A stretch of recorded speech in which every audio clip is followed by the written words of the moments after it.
सम्पूर्ण साथीहरुमा A K YouTube च्यानलमा हार्दिक स्वागत तथा नमस्कार। साथीहरु, यदि तपाई एके युट्युब च्यानलमा नयाँ हुनुहुन्छ भने कृपया सुरुमै म आग्रह गर्न चाहे हाम्रो यस च्यानललाई लाइक, सब्स्क्राइब, शेयर, कमेन्ट गर्न नछुटाउनुहोला। साथीहरु, हामी पाठ्यक्रममा आधारित शिक्षक सेवा आयोग सामान्य परीक्षाको तयारी गरिरहनु भएका सम्पूर्ण साथीहरुको निम्ति अति महत्त्वपूर्ण पृष्ठपोषण सहितको सेट 9 लिएर उपस्थित भइसकेका छौं। साथीहरु, आजको यो श्रृंखलामा हामी आईक्यू का प्रश्नहरू राख्ने छैनौं र आजको यो श्रृंखलामा हामी करिब 42 वटा प्रश्न लिएर उपस्थित भइसकेका छौं। लागौं आजको पहिलो प्रश्नतर्फ। खण्ड क सामान्य ज्ञानबाट 20 वटा प्रश्न सोधिनेछ र यस खण्ड क अन्तर्गत एकाइ 1 मा ब्रह्माण्ड सम्बन्धी जानकारी विषयवस्तु रहेको छ र यसबाट 2 वटा प्रश्न सोधिनेछन्। लागौं पहिलो प्रश्नतर्फ। प्रश्न नम्बर 1। पूर्वीय दर्शनका अनुसार बृहस्पतिका पत्नी र ताराका पुत्रको रूपमा कुन ग्रहलाई चिनिन्छ? क बुध, ख शुक्र, ग पृथ्वी, घ मंगल। हेरौं यस प्रश्नको सही जवाब के हुन्छ। पूर्वीय दर्शनका अनुसार बृहस्पतिका पत्नी र ताराको पुत्रको रूपमा अप्सन क बुध ग्रहलाई चिनिन्छ। साथीहरु, स्मरणको लागि ख्याल गर्नुहोस्, goddess of beauty and love planet, पृथ्वीको बहिनी, रहस्यमय ग्रह, पृथ्वीको जुम्ल्याहा ग्रह र सबैभन्दा तातो ग्रहको रूपमा शुक्र ग्रहलाई चिनिन्छ। त्यसैगरी विष्णुका 2 पत्नी लक्ष्मी र पृथ्वी नीलो ग्रह, बढी घनत्व भएको ग्रह भनेर पृथ्वी ग्रहलाई चिनिन्छ। रोमन युद्ध देवता मार्सको नामबाट राखिएको ग्रह मंगल ग्रह हो। यो रातो ग्रह, पृथ्वीसँग मिल्दो जुल्दो वातावरण भएको ग्रह मंगल ग्रह।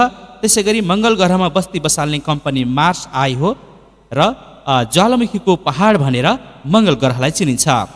King of god, god of sky, god of lightning, ग्यासीय पिण्डको रूपमा बृहस्पतिलाई चिनिन्छ।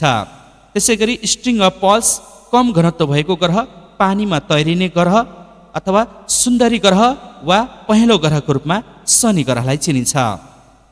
जुपिटरका हजुरबुवा, शनिका पिता, असफल तारा, सूर्य पश्चिमबाट उदाउने ग्रह अरुण ग्रह हो र जल देवताको रूपमा चिनिने वरुण ग्रह, सबैभन्दा चिसो ग्रह वरुण ग्रह, उपग्रहले विपरीत दिशाबाट परिक्रमा गर्ने ग्रह एकमात्र ग्रह वरुण ग्रह हो। प्रश्न नम्बर 2। छिटो छिटो घुमिरहने एवं रेडियो तरङ्ग दिने तारालाई के भनिन्छ? क सिरस, ख पल्सार, ग तारापुञ्ज, घ ध्रुव तारा। र हेरौं यस प्रश्नको सही जवाब के हुन्छ। छिटो छिटो घुमिरहने एवं रेडियो तरङ्ग दिने तारालाई पल्सार भनिन्छ। अप्सन ख सही जवाब रहेको छ। साथीहरु, र स्मरणको लागि ख्याल गर्नुस्, सप्तऋषि ताराको समूहलाई ग्रेट बियर भनिन्छ। त्यसैगरी पृथ्वीबाट बढी चम्किलो देखिने तारा सिरस हो, जसलाई इंग्लिशमा डग स्टार पनि भनिन्छ। सूर्यबाट नजिकको तारा अल्फा सेन्टोरी हो भने सूर्यबाट दोस्रो नजिकको तारा प्रोक्सिमा सेन्टोरी हो। सबैभन्दा ठूलो तारापुञ्ज IC 1101 हो भने सौर्यमण्डलको ठूलो र पृथ्वीको नजिकको तारा सूर्य हो र ब्रह्माण्डको सबैभन्दा ठूलो तारा वायु स्कुटी हो। खण्ड क एकाइ 2 विश्वको भूगोलबाट 2 वटा प्रश्न सोधिनेछन्। साथीहरु, हेरौं यस एकाइबाट सोध्न सक्ने सम्भावित प्रश्न। प्रश्न नम्बर 3।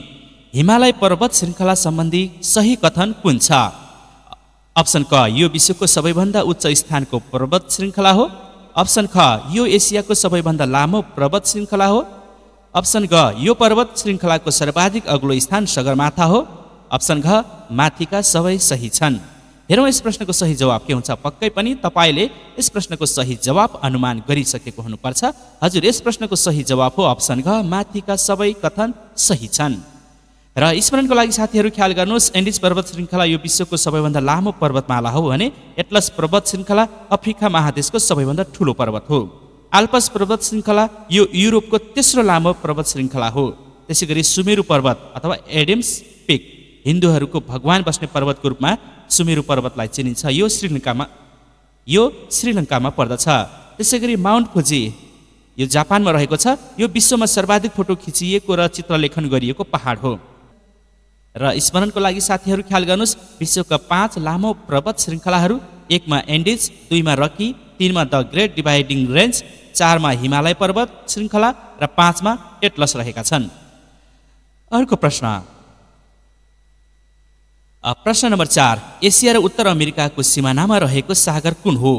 क लाल सागर, ख बेरिङ सागर, ग कृष्ण सागर, घ पानामा नहर। हजुर यस प्रश्नको सही जवाब तपाईँले अनुमान गर्नुहोस्। एसिया र उत्तर अमेरिकाको सिमानामा रहेको सागर पक्कै पनि साथीहरू अप्सन ख बेरिङ सागर। र स्मरणको लागि साथीहरू ख्याल गर्नुहोस्, एसिया र उत्तर अमेरिकाको बीचमा बेरिङ सागर पर्दछ भने एसिया र अफ्रिकाको बीचमा लाल सागर पर्दछ। एसिया र युरोपको बीचमा कृष्ण सागर पर्दछ भने उत्तर अमेरिका र दक्षिण अमेरिकाको बीचमा पानामा नहर पर्दछ।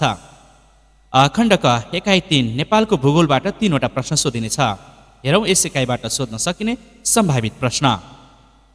प्रश्न नम्बर 5, क्षेत्रफलको आधारमा सबैभन्दा ठूलो नगरपालिका कुन हो? अप्सन क धुलीखेल, अप्सन ख बनेपा, अप्सन ग मेचीनगर, अप्सन घ शीतगङ्गा। क्षेत्रफलको आधारमा सबैभन्दा ठूलो नगरपालिका कुन हो? समय सुरु भइसकेको छ। तपाईँले जवाफ गेस गर्दै गर्नुहोस्। हजुर यस प्रश्नको सही जवाफ हो अप्सन घ शीतगङ्गा। र स्मरणको लागि साथीहरू ख्याल गर्नुहोस्, बराबर क्षेत्रफल भएका नगरपालिका धुलीखेल र बनेपा हुन्। क्षेत्रफलका आधारमा ठूलो उपमहानगरपालिका घोराही दाङ हो र क्षेत्रफलका आधारमा सबभन्दा ठूलो नगरपालिका शीतगङ्गा अर्घाखाँचीको। जनसङ्ख्याको आधारमा ठूलो नगरपालिका मेचीनगर हो। जनसङ्ख्याको आधारमा ठूलो महानगरपालिका काठमाडौँ हो। त्यसै गरी जनसङ्ख्याको आधारमा ठूलो उपमहानगरपालिका जनकपुर हो। जनसङ्ख्याको आधारमा ठूलो गाउँपालिका राप्ती सोनारी 4 बाँकेको हो भने क्षेत्रफलको आधारमा ठूलो गाउँपालिका नामखा हुम्ला हो र क्षेत्रफलको आधारमा सानो गाउँपालिका परवानीपुर 12 हो र क्षेत्रफलको आधारमा सानो नगरपालिका भक्तपुर नगरपालिका। त्यसै गरी नगरपालिका विहीन जिल्ला रसुवा, मुस्ताङ, मनाङ, हुम्ला र पूर्वी रुकुम हुन्। गाउँपालिका विहीन जिल्ला काठमाडौँ र भक्तपुर हुन्। अर्को प्रश्न हेरौँ साथीहरू। प्रश्न नम्बर 6, कोडबाट सही जोडा मिलाउनुहोस्। सगरमाथा राजधानी कुञ्ज, चितवन राजधानी कुञ्ज, रारा राजधानी कुञ्ज, से फोक्सुन्डो राजधानी कुञ्ज। र अर्को साइडमा विश्व सम्पदा सूचीमा पहिलो सूचीकृत, सबैभन्दा ठुलो, सबैभन्दा सानो र नेपालको पहिलो राजधानी कुञ्ज। तपाईँले यस भिडियोलाई पज गर्नुहोस् र सही जवाफ अनुमान गर्नुहोस्। हाम्रो अप्सन आइसकेको छ, अप्सन क, अप्सन ख, अप्सन ग, अप्सन घ। र हेरौँ साथीहरू यस प्रश्नको सही जवाब के हुन सक्छ। तपाईँले भिडियोलाई पज गरेर यसको सही जवाब अनुमान गर्नुहोस् है त। हजुर यस प्रश्नको सही जवाब रहेको छ अप्सन घ। सगरमाथा राष्ट्रिय निकुञ्ज यो विश्व सम्पदा सूचीमा पहिलो सूचीकृत राष्ट्रिय निकुञ्ज हो भने चितवन राष्ट्रिय निकुञ्ज यो नेपालको पहिलो राष्ट्रिय निकुञ्ज हो। त्यसै गरी रारा राष्ट्रिय निकुञ्ज यो सबैभन्दा सानो राष्ट्रिय निकुञ्ज हो भने से फोक्सुन्डो राष्ट्रिय निकुञ्ज सबैभन्दा ठुलो राष्ट्रिय निकुञ्ज हो। र स्मरणका लागि साथीहरू ख्याल गर्नुहोस्, राजधानीबाट नजिकको राष्ट्रिय निकुञ्ज शिवपुरी नागार्जुन राष्ट्रिय निकुञ्ज हो र सबैभन्दा कान्छो राष्ट्रिय निकुञ्ज पर्सा राष्ट्रिय निकुञ्ज हो। जैविक विविधताका दृष्टिकोणले विश्वकै अग्रणी स्थानमा रहेको राष्ट्रिय निकुञ्ज लाङटाङ राष्ट्रिय निकुञ्ज हो र सर्वाधिक उचाइमा रहेको राष्ट्रिय निकुञ्ज सगरमाथा राष्ट्रिय निकुञ्ज हो। हेरौँ अर्को प्रश्न। प्रश्न नम्बर 7, नेपालका नदीहरूलाई उत्पत्तिका आधारमा कति भागमा विभाजन गर्न सकिन्छ? क 6 भाग, ख 5 भाग, ग 4 भाग, घ 3 भाग। र यस प्रश्नको सही जवाब के हुन्छ अनुमान गर्नुहोस्। नेपालका नदीहरूलाई उत्पत्तिका आधारमा कति भागमा विभाजन गर्न सकिन्छ? यसको सही जवाब हो 3 भागमा, पहिलो स्तरको, दोस्रो स्तरको र तेस्रो स्तरको नदीहरू।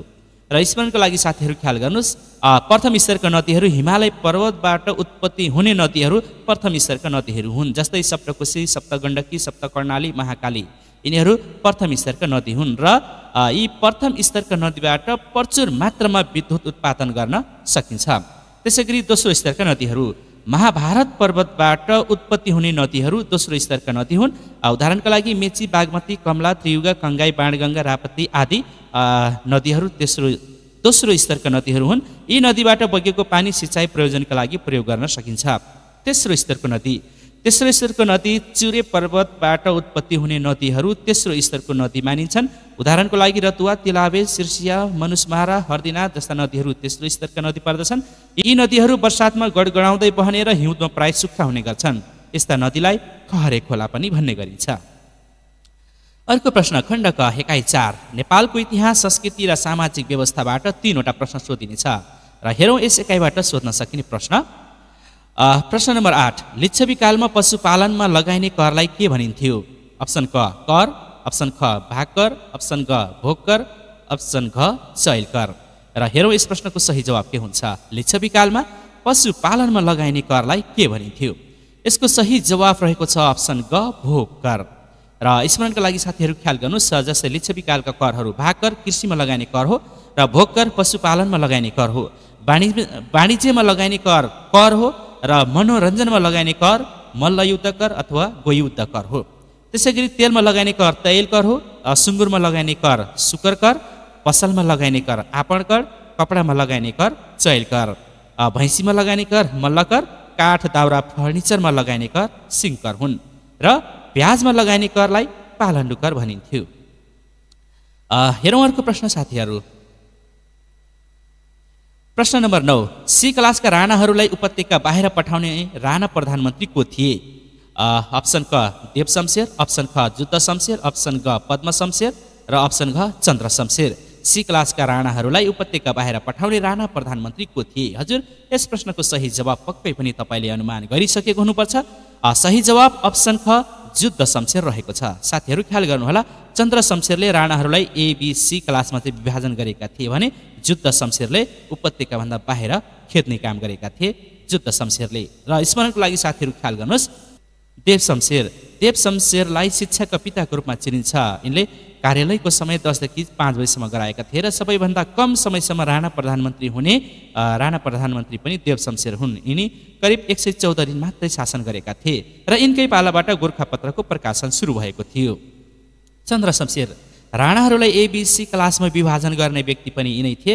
यिनकै पालाबाट बिजुली बत्ती बलेको थियो नेपालमा।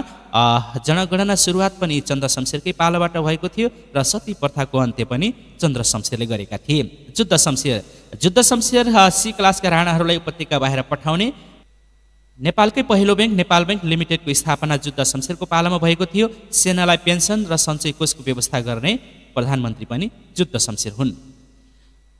हेरौँ अब अर्को प्रश्न। प्रश्न नम्बर 10, नेपालको पहिलो जनमत सङ्ग्रह कहिले सम्पन्न भएको थियो?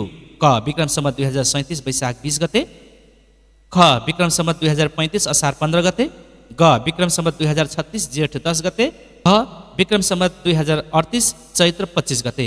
हेरौँ यस प्रश्नको सही जवाब के हुन्छ? नेपालको पहिलो जनमत सङ्ग्रह कहिले सम्पन्न भएको थियो? हजुर, यस प्रश्नको सही जवाब हो अप्सन क विक्रम सम्वत 2037 वैशाख 20 गते। र स्मरणका लागि साथीहरू ख्याल गर्नुहोस्, राजा वीरेन्द्रले नेपाली जनतालाई सुधारिएको पञ्चायत रोज्ने कि बहुदलीय व्यवस्था रोज्ने भनेर जनमत सङ्ग्रह घोषणा गरिएका थिए। त्यो घोषणा मिति रहेको छ 2036 जेठ 10 गते र जनमत सङ्ग्रह सम्पन्न मिति 2037 वैशाख 20 गते रहेको थियो। 55 जिल्लामा सुधारिएको पञ्चायती व्यवस्थाको पक्षमा मतदान गरिएको थियो भने 20 जिल्लामा बहुदलीय व्यवस्थाको पक्षमा मतदान गरिएको थियो। यस सङ्ग्रहमा पञ्चायतलाई पहेँलो रङ र बहुदललाई नीलो रङ दिइएको थियो। जनमत सङ्ग्रहमा नेपालको प्रधानमन्त्री सूर्यबहादुर थापा थिए र राष्ट्रिय पञ्चायतका लागि पहिलो आम निर्वाचन 2038 वैशाख 27 गते मनाङ बाहेक सबै जिल्लामा भएको थियो। खण्ड क एकाइ 5, नेपालको आर्थिक विकासबाट 3वटा प्रश्न सोधिनेछ र हेरौँ यस एकाइबाट सोध्न सक्ने सम्भावित प्रश्न। प्रश्न नम्बर 11, एक गाउँ एक उत्पादन कार्यक्रम कुन देशबाट सुरु भएको थियो? अप्सन क अमेरिका, अप्सन ख बेलायत, अप्सन ग जापान, अप्सन घ भारत। एक गाउँ एक उत्पादन कार्यक्रम कुन देशबाट भएको थियो? हेरौँ यस प्रश्नको सही जवाब के हुन्छ? पक्कै पनि यस प्रश्नको सही जवाब हो अप्सन ग जापान। र स्मरणका लागि साथीहरू ख्याल गर्नुहोस्, एक गाउँ एक उत्पादन कार्यक्रमको सुरुवात जापानबाट भएको थियो सन् 1779बाट र यसका सुरुवातकर्ता मुरुहितो हिरामाथु थिए। नेपालमा सुरु सन् 2006 अर्थात् विक्रम सम्वत 2063बाट एक गाउँ एक उत्पादन कार्यक्रम सुरु भएको थियो र नेपालमा लागू भएको प्रथम जिल्ला दोलखा जिल्ला रहेको थियो। कार्यक्रमको लोगो डिजाइनर भने नवज्योति सुवेदी हुन् र यो हाल 42वटा जिल्लामा लागू छ। अर्को प्रश्न। प्रश्न नम्बर 12, सबैभन्दा बढी रोजगार प्रदान गर्ने औद्योगिक क्षेत्र कुन हो? अप्सन क हेटौडा औद्योगिक क्षेत्र, अप्सन ख बालाजु औद्योगिक क्षेत्र, अप्सन ग धनकुटा औद्योगिक क्षेत्र र घ भक्तपुर औद्योगिक क्षेत्र। सबैभन्दा बढी रोजगार प्रदान गर्ने औद्योगिक क्षेत्र कुन हो? र यस प्रश्नको सही जवाब हो अप्सन ख बालाजु औद्योगिक क्षेत्र। र साथीहरू ख्याल गर्नुहोला, नेपालमा जम्मा करिब औद्योगिक क्षेत्रहरू 11वटा रहेका छन् र सबैभन्दा बढी रोजगार प्रदान गर्ने पुरानो र बढी उद्योग सङ्ख्या भएको, बढी सरकारी लगानी भएको औद्योगिक क्षेत्र बालाजु औद्योगिक क्षेत्रलाई मानिन्छ। र सबैभन्दा ठुलो क्षेत्रमा फैलिएको औद्योगिक क्षेत्र हेटौडा औद्योगिक क्षेत्र हो भने सबैभन्दा कम क्षेत्रमा फैलिएको औद्योगिक क्षेत्र धनकुटा औद्योगिक क्षेत्र हो।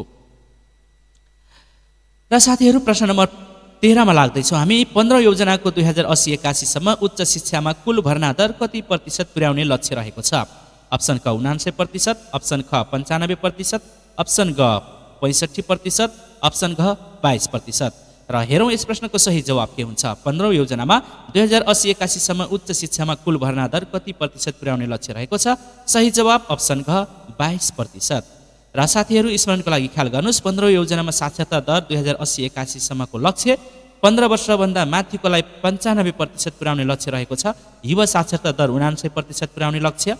आधारभूत तह 1 देखि 8 सम्म खुद भर्ना दर 99%, माध्यमिक तह 8 देखि 12 सम्मको खुद भर्ना दर 65% र उच्च शिक्षामा कुल भर्ना दर 22% पुर्याउने लक्ष्य रहेको छ। खण्ड क एकाइ छ। वातावरण विज्ञान र प्रविधिबाट 2 वटा प्रश्न सोधिनेछ र हेरौँ यस एकाइबाट सोध्न सक्ने सम्भावित प्रश्न। प्रश्न नम्बर 14, फादर अफ एक्सपेरिमेन्ट भनेर कसलाई चिनिन्छ? क थोमस एल्वा एडिसन, ग आर्किमिडिज, ग माइकल फ्याराडे, घ चार्ल्स डार्विन। र हेरौँ यस प्रश्नको सही जवाब के हुन्छ। फादर अफ एक्सपेरिमेन्ट भनेर कसलाई चिनिन्छ? हजुर यस प्रश्नको सही जवाब हो अप्सन ख आर्किमिडिज। र स्मरणका लागि साथीहरू ख्याल गर्नुहोस्, फादर अफ एक्सपेरिमेन्ट अथवा प्रयोगको पिता भनेर आर्किमिडिजलाई चिनिन्छ। त्यसैगरी फादर अफ इन्भेन्सन आविष्कारको पिता भनेर थोमस एल्वा एडिसनलाई चिनिन्छ। फादर अफ इलेक्ट्रिसिटी अथवा प्रिन्स अफ एक्सपेरिमेन्ट विद्युतको पिता भनेर माइकल फ्याराडेलाई चिनिन्छ भने फादर अफ इभोल्युसन वा नेचुरल सेलेक्सन क्रम विकास र प्राकृतिक छनौटको पिता भनेर चार्ल्स डार्विनलाई मानिन्छ। फादर अफ फिजिक्स भौतिक शास्त्रको पिता भनेर आइज्याक न्युटनलाई मानिन्छ। त्यसैगरी फादर अफ बायोलोजी र जियोलोजी जीव विज्ञान र प्राणी शास्त्रको पिता भनेर एरिस्टोटललाई मानिन्छ। त्यसैगरी फादर अफ बोटानी वनस्पतिको पिता भनेर थियोफ्रेटसलाई र फादर अफ केमिस्ट्री रसायन विज्ञानको पिताको रूपमा रबर्ट बोयललाई, फादर अफ माइक्रोबायोलोजीको पिता भनेर लुई पास्चरलाई मानिन्छ। हेरौँ अर्को प्रश्न। प्रश्न नम्बर 15, ध्वनिको तीव्रता कुन एकाइमा नापिन्छ? क डेसिबल, ख एम्पियर, ग डायोप्टर, घ न्युटन। ध्वनिको तीव्रता कुन एकाइमा नापिन्छ? हजुर यस प्रश्नको सही जवाब हो अप्सन क डेसिबल।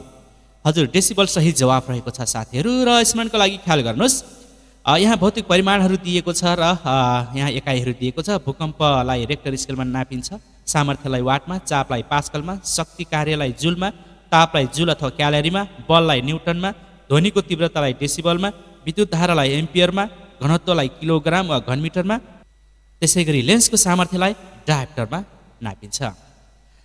खण्ड क एकाइ 7, अन्तर्राष्ट्रिय सम्बन्ध तथा सङ्घ संस्थाबाट 2 वटा प्रश्न सोधिनेछ र हेरौँ यस एकाइबाट सोध्न सक्ने सम्भावित प्रश्न। प्रश्न नम्बर 16, कोडबाट सही जोडा मिलाउनुहोस्। विश्व बैङ्क, विश्व हुलाक सङ्घ, खाद्य तथा कृषि सङ्घ, एसियाली विकास बैङ्क, यी सङ्घका प्रधान कार्यालयहरूसँग जोडा मिलाउनु पर्नेछ। यहाँ Rome Italy, Bonn Switzerland, Washington DC America, Manila Philippines. हेरौँ साथीहरू, अप्सन क, अप्सन ख, अप्सन ग, अप्सन घ मध्येबाट कुन सही जवाब हुन्छ? कृपया तपाईँले भिडियोलाई पज गर्नुहोस् र सही जवाब अनुमान गर्नुहोस्। हाम्रो समय सुरु भइसकेको छ। हेरौँ यस प्रश्नको सही जवाब के हुन्छ। विश्व बैङ्क, विश्व हुलाक सङ्घ, खाद्य तथा कृषि सङ्घ, एसियाली विकास बैङ्क यिनीहरूको प्रधान कार्यालय कहाँ रहेको छ? अप्सन ग सही जवाब रहेको छ। र साथीहरू ख्याल गर्नुहोला, विश्व बैङ्कको प्रधान कार्यालय वासिङटन डिसी अमेरिका रहेको छ भने विश्व हुलाक सङ्घ बोन स्विजरल्यान्ड रहेको छ। त्यसै गरी खाद्य तथा कृषि सङ्घको प्रधान कार्यालय रोम इटलीमा रहेको छ भने एसियाली विकास बैङ्कको प्रधान कार्यालय मनिला फिलिपिन्समा रहेको छ। र स्मरणको लागि साथीहरू यहाँ केही विशिष्टीकृत संस्थाहरू दिएको छ र तिनीहरूको प्रधान कार्यालयहरू दिएको छ। तपाईँले भिडियोलाई पज गर्नुहोस् र यहाँ भएका तथ्यहरूलाई टिप्पणी गर्न सक्नुहुनेछ अथवा हेर्न सक्नुहुनेछ। यहाँ अन्तर्राष्ट्रिय श्रम सङ्गठन ILO जेनेभामा रहेको छ भने युनेस्को पेरिसमा रहेको छ।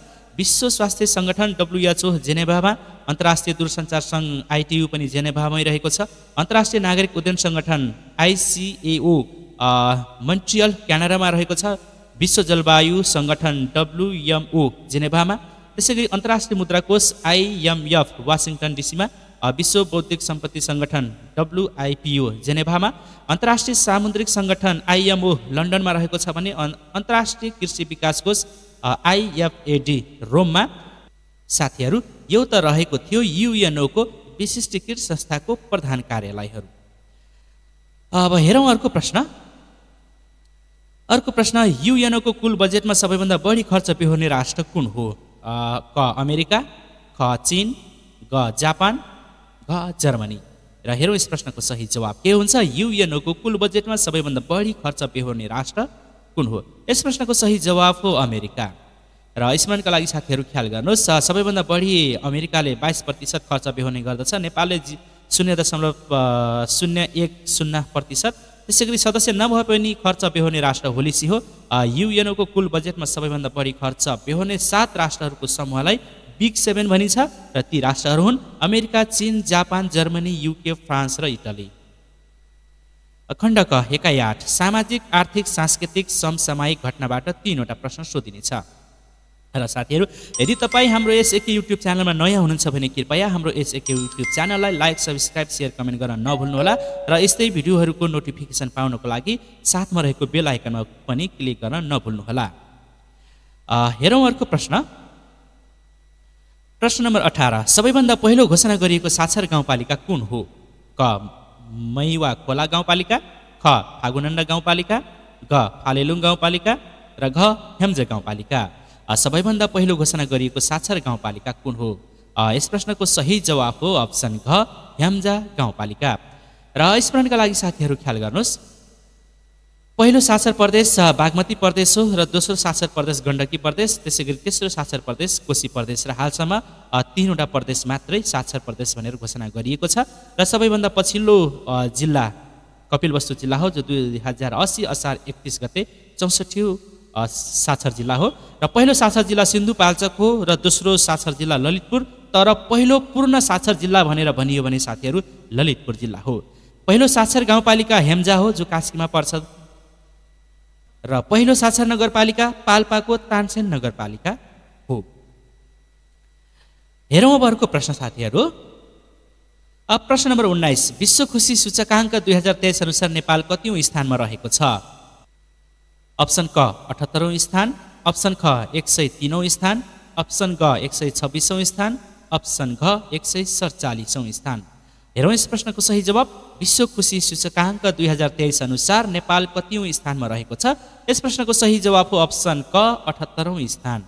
र स्मरणका लागि साथीहरू ख्याल गर्नुहोस्, खुशी सूचकाङ्क 2023 मा सबैभन्दा खुसी हुने राष्ट्र फिनल्यान्ड रहेको छ, यो पहिलो।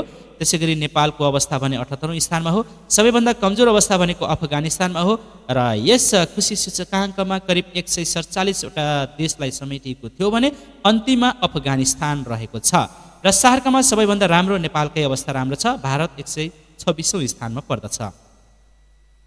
अर्को प्रश्न। प्रश्न नम्बर 20 16औं एसिया कप क्रिकेट 2023 को उपविजेता कुन राष्ट्र हो?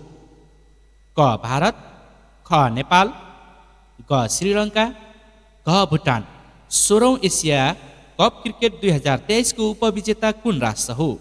र हेरौँ यस प्रश्नको सही जवाब अप्सन ग श्रीलङ्का रहेको छ साथीहरू। र स्मरणको लागि ख्याल गर्नुहोस्, 16औं एसिया कप क्रिकेट 2023 को सुरुवात युएई दुबईबाट सुरु भएको थियो सन् 1984 बाट र यो हरेक 2 वर्षमा खेलिने गरिन्छ। 16औं एसिया कप 2023 अगस्त 30 देखि सेप्टेम्बर 17 सम्म खेलिएको थियो भने नेपाल, भारत, अफगानिस्तान, पाकिस्तान, श्रीलङ्का र बङ्गलादेश। सहभागी नभएको 2 देश भुटान र मालदिभ्स हुन्। सुपर 4 सम्म पुग्न सफल भारत, श्रीलङ्का र पाकिस्तान र बङ्गलादेश रहेका छन् भने विजेता भारत रहेको थियो, उपविजेता श्रीलङ्का हो र यो 10 विकेटले उपविजेता भएको थियो। खण्ड ख शिक्षा सम्बन्धी आधारभूत ज्ञानबाट 12वटा प्रश्न। साथीहरू, खण्ड ख एकाइ 1 मा शिक्षाको परिचय र नेपालको शिक्षा विकास सम्बन्धी एउटा प्रश्न सोधिनेछ यस एकाइबाट। र हेरौँ यस एकाइबाट सोध्न सकिने सम्भावित प्रश्न। प्रश्न नम्बर 21 विद्यार्थीले शिक्षकको आचरण, व्यवहार आदि कुराको अनुकरण गर्नुको साथै कक्षा कोठाभित्र वा बाहिर उनले सिकाएका ज्ञान र सिपहरू सिक्ने गर्छन् भने यो शिक्षाको कस्तो स्वरूप हो? क साधारण शिक्षा, ख विशिष्ट शिक्षा, ग प्रत्यक्ष शिक्षा र घ वैयक्तिक शिक्षा। हेरौँ यस प्रश्नको सही जवाब के हुन्छ। विद्यार्थीले शिक्षकको आचरण, व्यवहार आदि कुराको अनुकरण गर्नुको साथै कक्षा कोठाभित्र वा बाहिर उनले सिकाएका ज्ञान र सिपहरू सिक्ने गर्छन् भने यो शिक्षाको अप्रत्यक्ष शिक्षा हो। र स्मरणका लागि साथीहरू ख्याल गर्नुहोस्, साधारण शिक्षा प्रत्येक व्यक्तिका लागि अपरिहार्य आवश्यकताको रूपमा साधारण शिक्षा प्रदान गरिन्छ भने विशिष्ट शिक्षा पेशागत दक्षता हासिल गर्न विशिष्ट क्षमताका आधारमा विज्ञान र प्रविधिको विकाससँग समायोजन हुने खालका शिक्षा विशिष्ट शिक्षा हुन्। प्रत्यक्ष शिक्षा शिक्षाको प्रत्यक्ष संलग्नताबाट प्राप्त गरिने शिक्षा वा शिक्षकको ज्ञान आदर्श र व्यक्तित्वबाट प्रभावित भई विद्यार्थीले केही ज्ञान प्राप्त गर्छ भने त्यो प्रत्यक्ष शिक्षा हो। त्यसैगरी संसारभरिका प्रत्येक व्यक्तिका रुचि क्षमता आवश्यकता योग्यता आदि फरक फरक हुने हुँदा व्यक्ति विशेष रूपमा प्रदान गरिने शिक्षा वैयक्तिक शिक्षा हो। व्यक्तिगत रुचि आवश्यकता योग्यता र क्षमता आदिको ख्याल नगरेर दुई वा दुईभन्दा बढी सिकारुलाई एउटै समूहमा राखेर समान किसिमले दिने शिक्षा सामूहिक शिक्षा हो।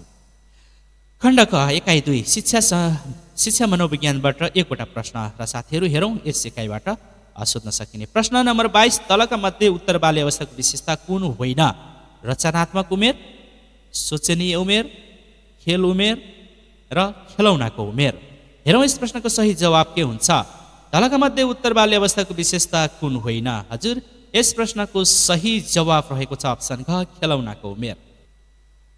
र स्मरणका लागि साथीहरू ख्याल गर्नुहोस्, पूर्व बाल्य अवस्थाका विशेषताहरू खेलौनाको उमेर, पूर्व विद्यालयको उमेर, समस्या वा दुःखपूर्ण अवस्था, पूर्व बाल समूह, जिज्ञासु वा प्रश्न सोध्ने उमेर, नक्कल गर्ने उमेर, खोजी गर्ने उमेर पूर्व बाल्य अवस्थाका विशेषताहरूभित्र पर्दछन् भने उत्तर बाल्य अवस्थाका विशेषताहरू दुःख दिने उमेर, फोहोरी उमेर, झगडालु उमेर, समूह उमेर, रचनात्मक उमेर, खेल उमेर, विद्यालयमा जाने उमेर, सोचनीय उमेर। खण्ड ख एकाइ 3 सिकाइ प्रक्रिया र सिकाइका सिद्धान्तबाट 3वटा प्रश्न सोधिनेछ र हेरौँ यस एकाइबाट सोध्न सकिने सम्भावित प्रश्न नम्बर 23 सम्बन्ध प्रत्यावर्तन सिकाइका लागि आवश्यक अवस्थाहरूमध्ये तलको कुन होइन? क बाधा पार्ने उद्दीपकहरूको अनुपस्थिति, ख अभ्यास वा पुनरावृत्ति, ग अस्वाभाविक उद्दीपक र स्वाभाविक उद्दीपकको सामिप्यता, घ सिकारुलाई सिक्न क्रियाशील बनाउने तत्त्व पुनर्बल हो। र हेरौँ यस प्रश्नको सही जवाब के हुन्छ? सम्बन्ध प्रत्यावर्तन सिकाइको लागि आवश्यक अवस्थाहरूमध्ये तलको मध्ये कुन होइन? र यस प्रश्नको सही जवाब हो अप्सन घ सिकारुलाई सिक्न क्रियाशील बनाउने तत्त्व पुनर्बल हो। यो प्रश्न सही रहेको छ। र स्मरणका लागि साथीहरू ख्याल गर्नुहोस्, सम्बन्ध प्रत्यावर्तन सिकाइका लागि आवश्यक अवस्थाहरू निम्नानुसार रहेका छन्। तपाईँले भिडियोलाई पज गर्नुहोस् र यी बुदाहरूलाई हेर्न सक्नुहुनेछ। मैले यी कुराहरूलाई वाचन गर्न चाहिनँ। तपाईँले भिडियोलाई पज गर्नुहोस् र यी बुदाहरूलाई ख्याल गर्नुहोला। कुन कुन अवस्थामा क्रियापरक सम्बन्ध प्रत्यावर्तन सिकाइको आवश्यक पर्दछन् भने सम्बन्ध प्रत्यावर्तनका लागि कुन कुन अवस्थाहरूको आवश्यकता पर्दछ यसबारे तपाईँ डिटेल रूपमा हेर्न सक्नुहुनेछ। र म लागे ढिलो नगरिकन अर्को प्रश्नतर्फ। प्रश्न नम्बर 24 बाह्य वातावरणबाट ज्ञानेन्द्रियहरूले ल्याएका सूचनाहरू क्षणिक अवधिका लागि मात्र मस्तिष्कमा रहन्छन् भने यो कस्तो किसिमको स्मृति हो? क संवेदी स्मृति, ख लघु अवधि स्मृति, ग दीर्घकालीन स्मृति, माथिका सबै। हेरौँ यस प्रश्नको सही जवाब के हुन्छ? बाह्य वातावरणबाट ज्ञानेन्द्रियहरूले ल्याएका सूचनाहरू क्षणिक अवधिका लागि मात्र मस्तिष्कमा रहन्छन् भने यो कस्तो किसिमको स्मृति हो? यस प्रश्नको सही जवाब हो लघु अवधि स्मृति। र स्मरणका लागि साथीहरू ख्याल गर्नुहोस्, स्मृतिका प्रकारहरू संवेदी स्मृति, अल्पकालीन वा लघु अवधि स्मृति, त्यसै गरी दीर्घकालीन स्मृति। संवेदी स्मृतिमा यो स्मरण अत्यन्तै छोटो अवधिको लागि हुन्छ, त्यसैले मनोवैज्ञानिकहरूले तत्कालीन स्मरणको रूपमा पनि भन्ने गरेका छन्। त्यसै गरी अल्पकालीन वा लघु अवधि स्मृति यो अस्थायी स्मरण हो। बाह्य वातावरणबाट ज्ञानेन्द्रियहरूले ल्याएका सूचनाहरू क्षणिक अवधिका लागि मात्र मस्तिष्कमा रहने गर्दछन्। त्यसै गरी दीर्घकालीन स्मृति long term memory is the brain system for storing managing and recalling information. यो दीर्घकालीन स्मृतिमा लामो समयसम्म स्मृतिहरू रहन सक्छ, यो दिमागमा रहने गर्छ, भण्डारण भएर बस्छ र ती स्मृतिहरूलाई व्यवस्था गर्ने र आवश्यकता परेको बेलामा सम्झिन सक्ने स्मृति दीर्घकालीन स्मृति हुन्। हेरौँ अर्को प्रश्न। प्रश्न नम्बर 25 सिकाइमा प्रभाव पार्ने तत्त्वहरूमध्ये व्यक्तिगत तत्त्व कुन हो? क प्रतिबद्धता, ख थकावट, ग अस्वस्थता, घ बौद्धिक स्तर। सिकाइमा प्रभाव पार्ने तत्त्वहरूमध्ये व्यक्तिगत तत्त्व कुन हो? यस प्रश्नको सही जवाब हो अप्सन क प्रतिबद्धता। र स्मरणको लागि साथीहरू ख्याल गर्नुहोस्, व्यक्तिगत तत्त्वभित्र उमेर, लिङ्ग, स्वास्थ्य, इच्छा, आवश्यकता र प्रतिबद्धता पर्दछन् भने मानसिक तत्त्वमा सिकारुको तर्क, सोच्न सक्ने क्षमता, समस्या समाधान गर्न सक्ने खुबीलाई मानसिक तत्त्व मानिन्छ। भने संवेगात्मक तत्त्वमा अस्वस्थता, पारिवारिक वातावरण, बौद्धिक स्तर र थकावट यिनीहरू संवेगात्मक तत्त्व हुन्। खण्ड ख एकाइ 4 पाठ्यक्रम तथा पाठ्यपुस्तकबाट 2वटा प्रश्न सोधिनेछ र हेरौँ यस एकाइबाट सोध्न सक्ने सम्भावित प्रश्न। प्रश्न नम्बर 26 विद्यालय शिक्षाको राष्ट्रिय पाठ्यक्रम प्रारूप 2076 अनुसार सिकाइ क्षमता स्तरको तह 3 अन्तर्गत कुन कक्षा पर्दछ? क कक्षा 1-3, ख कक्षा 4-5, ग कक्षा 6-8, घ कक्षा 9-10। हेरौँ यस प्रश्नको सही जवाब।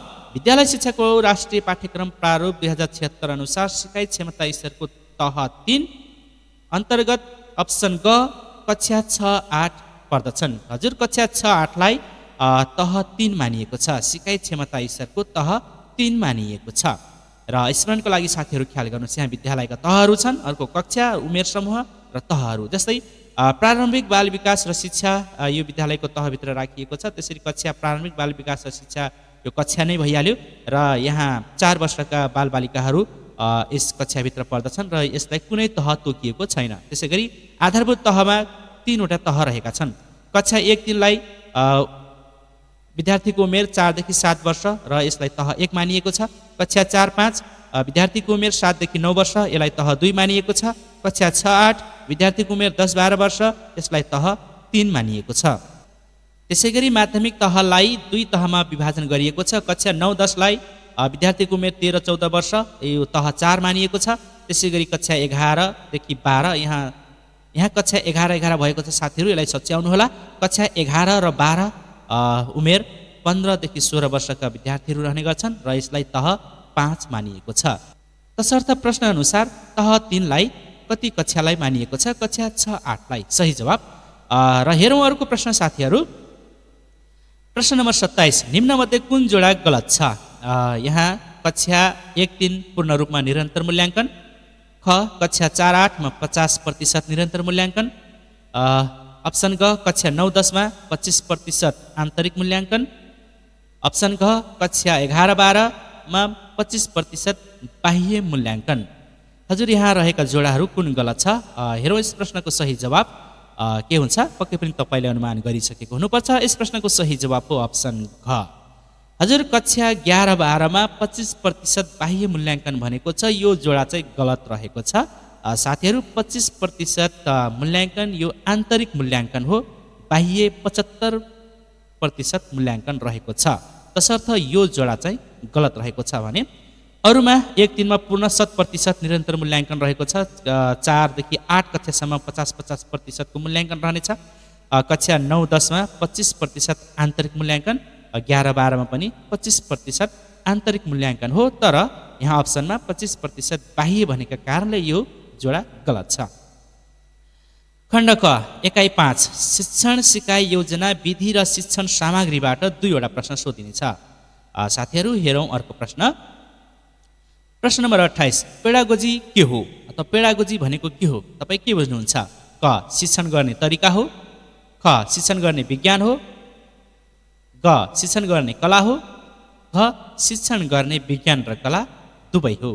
हेरौँ यस प्रश्नको सही जवाब के हुन्छ? पेडागोजीको अर्थ के हो? पेडागोजी भन्ने बित्तिकै तपाईँ के बुझ्नुहुन्छ? यस प्रश्नको सही जवाब हो अप्सन घ शिक्षण गर्ने विज्ञान र कला दुवै हो। र स्मरणका लागि साथीहरू ख्याल गर्नुहोस्, यहाँ पेडागोजी शब्द विश्लेषण गर्दा पेडा र गोजी 2वटा शब्द मिलेर बनेको छ, जसमा पेडा शब्दको अर्थ बालक अथवा चाइल्ड भन्ने हुन्छ भने गोजी शब्दको अर्थ शिक्षण अथवा टिचिङ भन्ने हुन्छ। र पेडागोजी भनेको बालबालिकालाई कक्षा कोठामा सिकाउने वा शिक्षण गर्ने तरिका वा पद्धति वा विधि भन्ने बुझिन्छ। शिक्षणमा अप्नाइने वैज्ञानिक र कलात्मक दुवै पक्षलाई नै शैक्षणिक विधि भनिन्छ। पेडागोजी केटाकेटीलाई सिकाउने विज्ञान र कला दुवै हो। तसर्थ प्रश्न अनुसार सही जवाब अप्सन घ विज्ञान र कला दुवै हो। अर्को प्रश्न। प्रश्न नम्बर 29 परियोजनामा आधारित सिकाइ केसँग सम्बन्धित छ? परियोजनामा आधारित सिकाइ केसँग सम्बन्धित छ? Doing by learning, learning by doing, discovery method, field trip method. परियोजनामा आधारित सिकाइ केसँग सम्बन्धित छ? हजुर यस प्रश्नको सही जवाब रहेको छ अप्सन ख लर्निङ बाई डुइङ रहेको छ साथीहरू। र स्मरणको लागि ख्याल गर्नुहोस्, परियोजनामा आधारित सिकाइ परियोजना विधि मार्फत गरिन्छ। यो परियोजना विधि लर्निङ बाई डुइङ सिद्धान्तमा आधारित छ।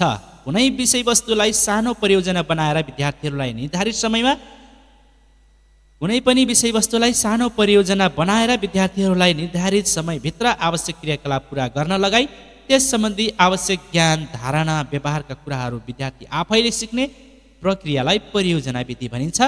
स्टिभेन्सनले सर्वप्रथम अमेरिकाको कृषि विद्यालयमा यस विधिको प्रयोग गरेका थिए भने किलप्याट्रिक यस विधिका प्रतिपादक हुन्। र साथीहरू ख्याल गर्नुहोला, यहाँ जोन डिबे शिक्षाविद र साथीहरू ख्याल गर्नुहोला, परियोजनामा आधारित शिक्षण सिकाइ विधिका शिक्षाविद जोन डिबे हुन्। खण्ड ख एकाइ 6 मूल्याङ्कन र परीक्षाबाट एकवटा प्रश्न सोधिनेछ। प्रश्न नम्बर 30 सबैभन्दा बढी विश्वसनीयता र वैधता मानिने प्रश्न कुन हो?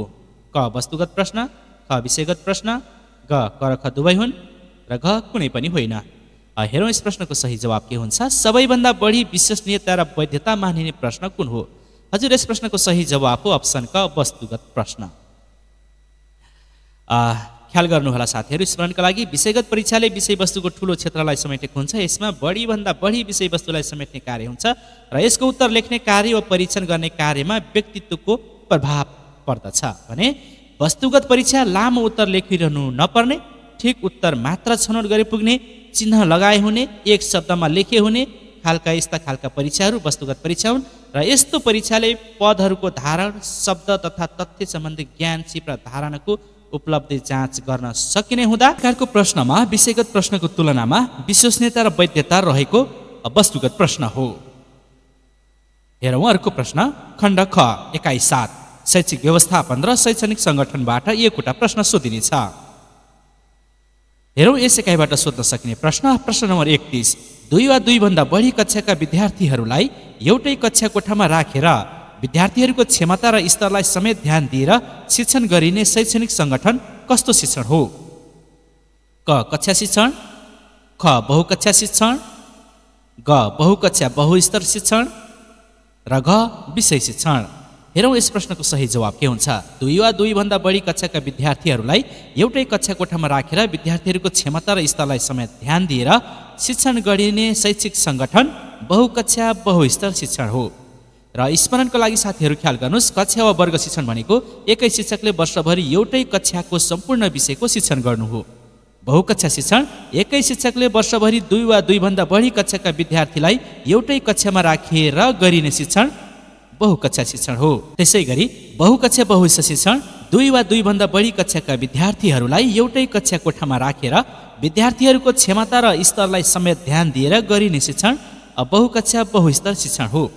फरक फरक विषयका शिक्षकले फरक फरक समयमा एउटै विषयको शिक्षण गर्ने कार्य विषय शिक्षण हो। हेरौँ अर्को प्रश्न खण्ड ख एकाइ 8 शिक्षक पेशागत विकास र शैक्षिक अनुसन्धानबाट एकवटा प्रश्न सोधिनेछ। प्रश्न नम्बर 32 शिक्षक पेशागत विकास प्रारूप 2080 अनुसार विद्यालयमा आधारित तालिमका क्रियाकलापको मूल्याङ्कनको आधारहरूमध्ये कार्य सम्पादनका लागि कति अङ्क निर्धारण गरिएको छ? क 15 अङ्क, ख 20 अङ्क, ग 21 अङ्क र घ 25 अङ्क। हेरौँ यस प्रश्नको सही जवाब के हुन्छ। शिक्षक पेशागत विकास प्रारूप 2080 अनुसार विद्यालयमा आधारित तालिमका क्रियाकलापको मूल्याङ्कनको आधारहरूमध्ये कार्य सम्पादनका लागि कति अङ्क निर्धारण गरिएको छ? यस प्रश्नको सही जवाब हो अप्सन क 21 अङ्क।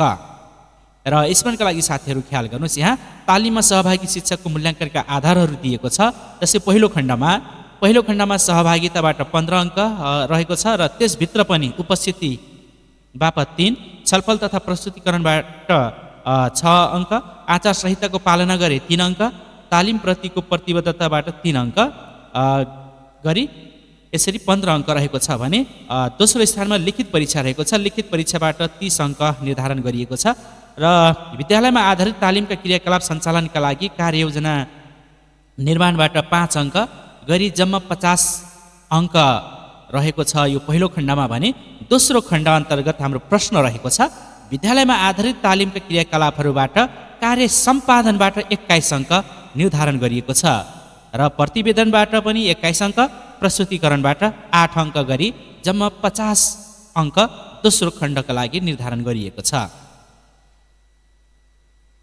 खण्ड घ सूचना तथा सञ्चार प्रविधि 5 प्रश्न सोधिनेछ यस खण्डबाट। प्रश्न number 33 which of the following memory is non volatile memory? क एसएसडी, ख आरएम र्याम, ग रजिस्टर, घ cache memory. Which of the following memory is non volatile memory भनेको छ र हेरौँ यस प्रश्नको सही जवाब के हुन्छ। हजुर यस प्रश्नको सही जवाब हो अप्सन क एसएसडी।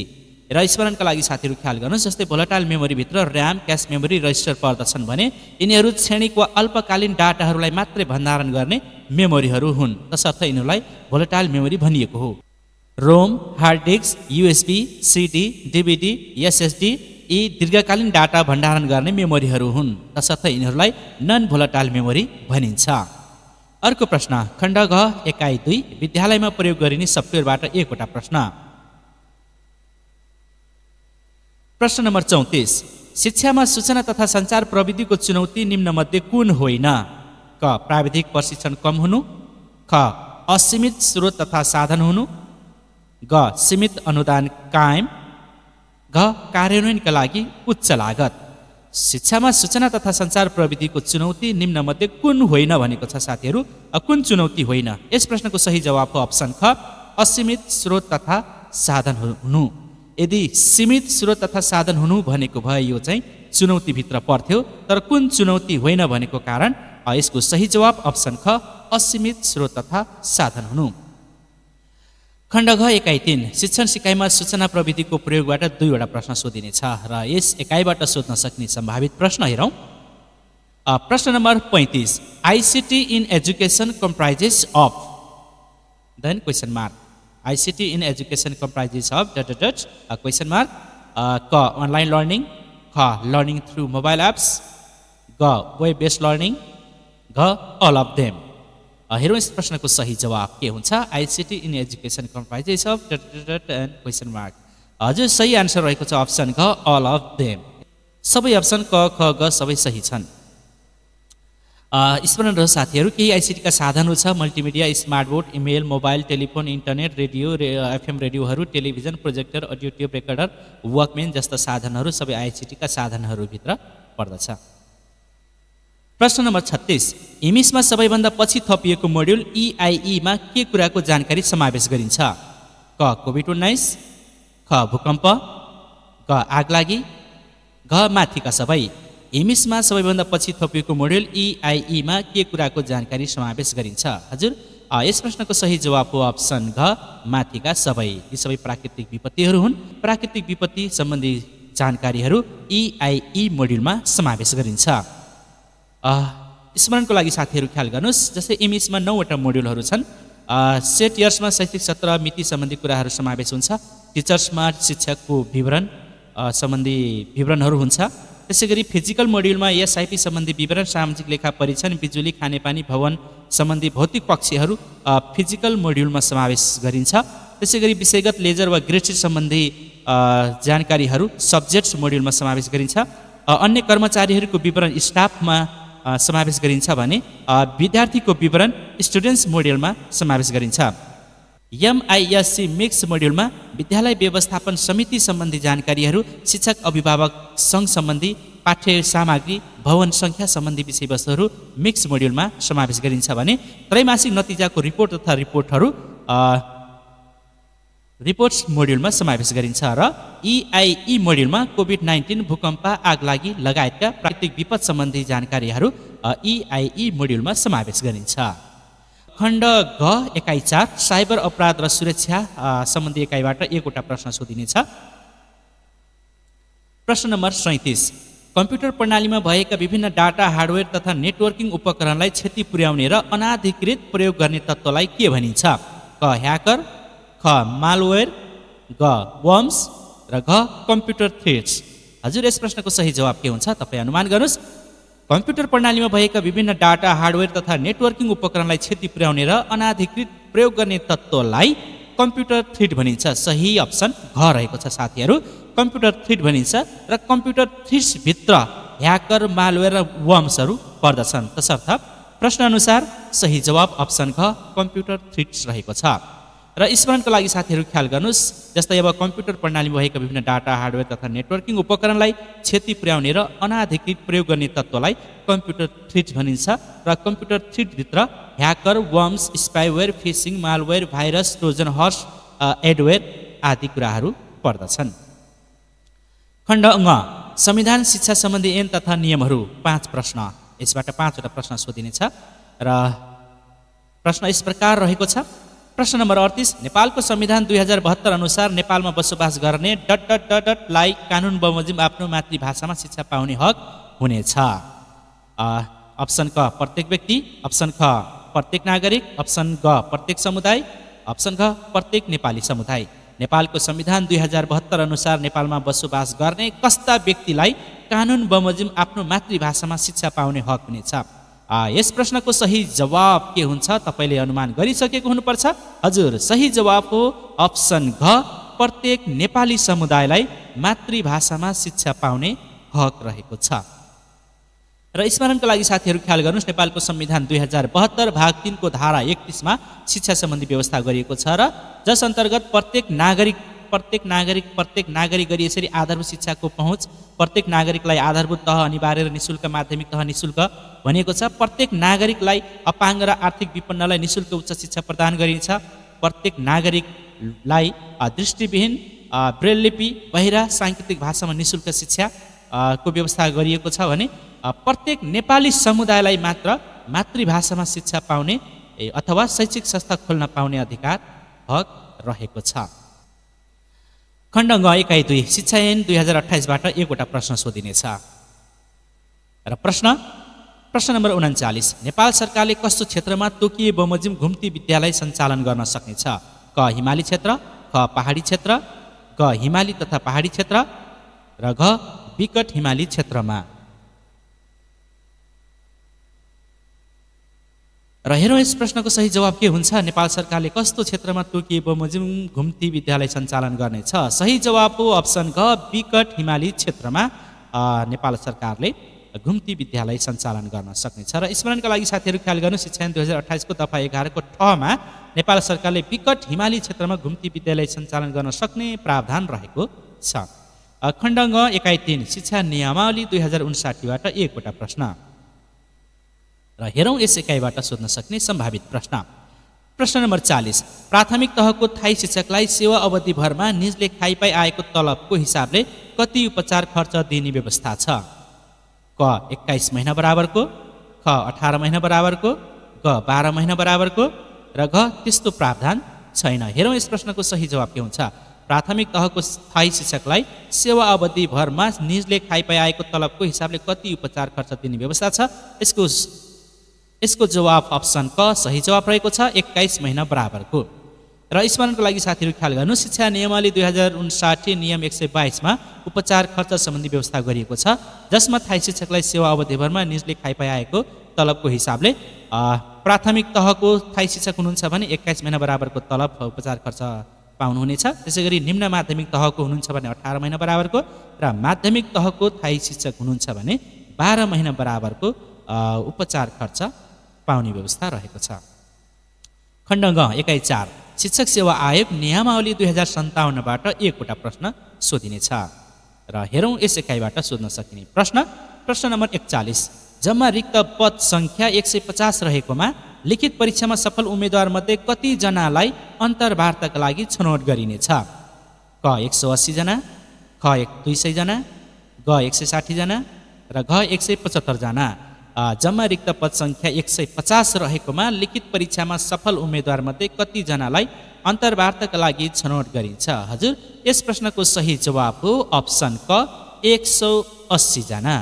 साथीहरू स्मरणको लागि ख्याल गर्नुहोस्, यहाँ रिक्त पद संख्या यदि 1 देखि 5 सम्म रिक्त पद संख्या छ भने थप 2 जना अन्तर्वार्ताको लागि छनौट गरिनेछ।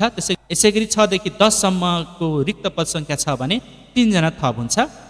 यसैगरी 15 देखि 18 मा हुनुहुन्छ भने 4 जना, जसरी कि 11 रिक्त पद संख्या छ भने 4 थपेर 15 जनाको त्यहाँ अन्तर्वार्ताको लागि सूची निकालिन्छ।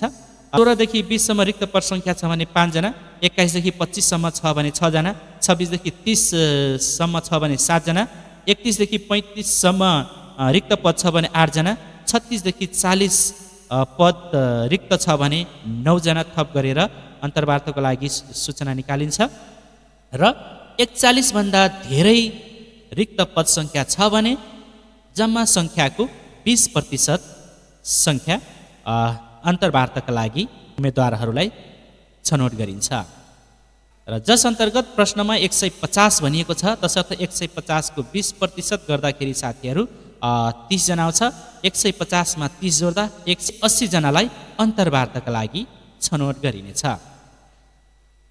अर्को प्रश्न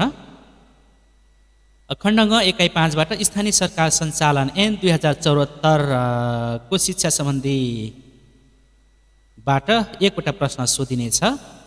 प्रश्न नम्बर 42 आइसकेको छ। स्थानीय सरकार सञ्चालन ऐन 2074 नेपालको संविधान 2072 को कुन धारा अनुसार बनाइएको हो? स्थानीय सरकार सञ्चालन ऐन 2074 नेपालको संविधान 2072 को कुन धारा अनुसार बनाइएको हो?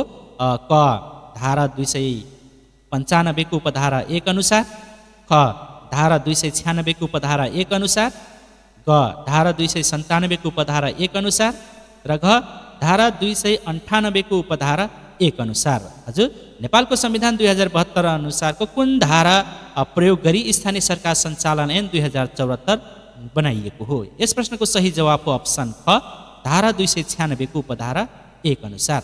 र स्मरणको लागि साथीहरू ख्याल गर्नुहोस्, स्थानीय सरकार सञ्चालन ऐन 2074 जुन प्रमाणीकरण तथा प्रकाशन 2074 असोज 29 गते भएको थियो भने नेपालको संविधानको धारा 296 को उपधारा 1 बमोजिम व्यवस्थापिका संसदले बनाएको हो र यस स्थानीय सरकार सञ्चालन ऐन 2074 मा परिच्छेद 15 दफा 121 र अनुसूची 2 वटा रहेका छन् र स्थानीय सरकार सञ्चालन ऐन 2074 को परिच्छेद 3 मा गाउँपालिका वा नगरपालिकाको काम कर्तव्य अधिकार सम्बन्धी व्यवस्था रहेको छ। दफा 11(2) को ज मा आधारभूत र माध्यमिक शिक्षा सम्बन्धी अधिकार रहेको छ। र साथीहरू आजको श्रृङ्खलामा हामी 42 वटा मात्रै प्रश्न राख्ने जमर्को गर्यौं। आजको यो श्रृङ्खलामा हामी आइक्यू सम्बन्धी प्रश्नहरू राखेनौं। सम्पूर्ण साथीहरूमा मेरो एउटा अनुरोध छ, यस आजको श्रृङ्खलामा राखेका कन्टेन्टहरू सकभर त्रुटि रहित गर्न खोजिएको छ। कहीँ कतै टेक्निकली रूपमा कमी कमजोरी भए अथवा प्रश्नको जवाफहरू गल्ती भए कृपया आधिकारिक स्रोतहरूबाट तपाईँ चाहिँ ढुक्क हुनुहोला, कन्फर्म हुनुहोला भन्ने अनुरोध गर्दै यसै थप भिडियोको लागि कृपया तपाईँ हाम्रो यस च्यानललाई लाइक, सेयर, कमेन्ट र सब्सक्राइब गर्न नभुल्नुहोला र यस्तै भिडियोको नोटिफिकेसन पाउनको लागि बेल आइकनमा पनि क्लिक गर्न नभुल्नुहोला भन्दै आगामी दिनमा अर्को श्रृङ्खला लिएर आउने बाचा गर्दै आजको यो श्रृङ्खलाबाट बिदा हुन्छु। नमस्ते।